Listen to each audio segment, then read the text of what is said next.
Okay, this is part 2 for February 29th. I ran out of video, so I'm going to go ahead and continue with the Ellen Pence explanation of the power and control wheel, and then I'm going to go around the wheel and talk about those individual spokes. So without further ado, here's the continuation of Ellen Pence.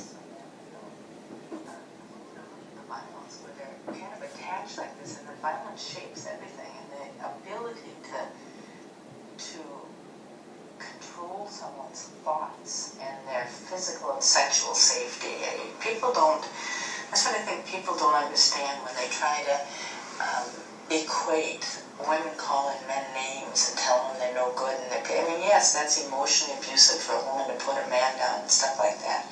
But he isn't living in this kind of fear that battering is all about. It's making someone afraid of their physical and sexual safety, and eventually being able to use that fear in a way that gives you pretty much total control over their thoughts, their sense of themselves. And to equate that to other relationships where people put each other down or call each other names and not understand what it means to introduce all the violence parts to it is that's what's so difficult in this day and age, that people still do not understand that. Yeah, so, and they actually recorded that video, goodness gracious, I don't know how many years ago, long time ago, at least 15.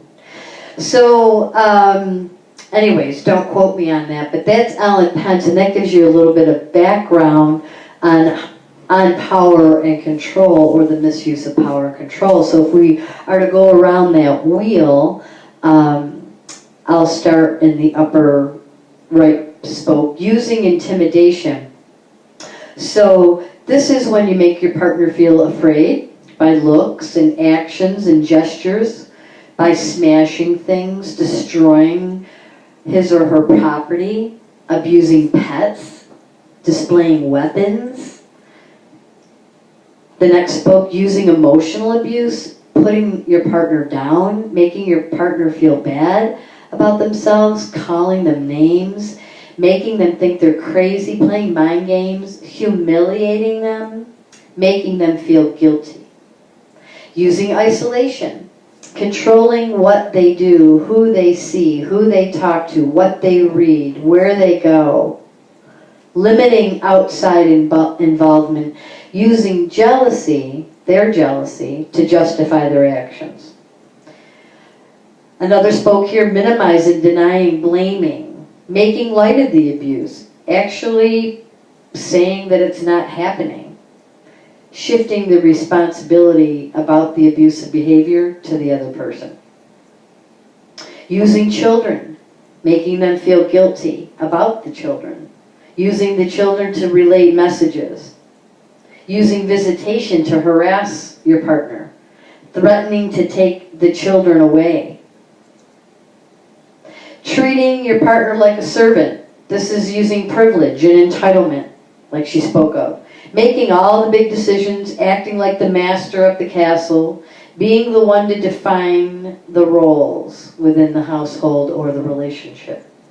Using economic abuse, preventing your partner from getting or keeping a job, making your partner ask for money, giving your partner an allowance, taking your partner's money, not letting him or her know about or have access to family income.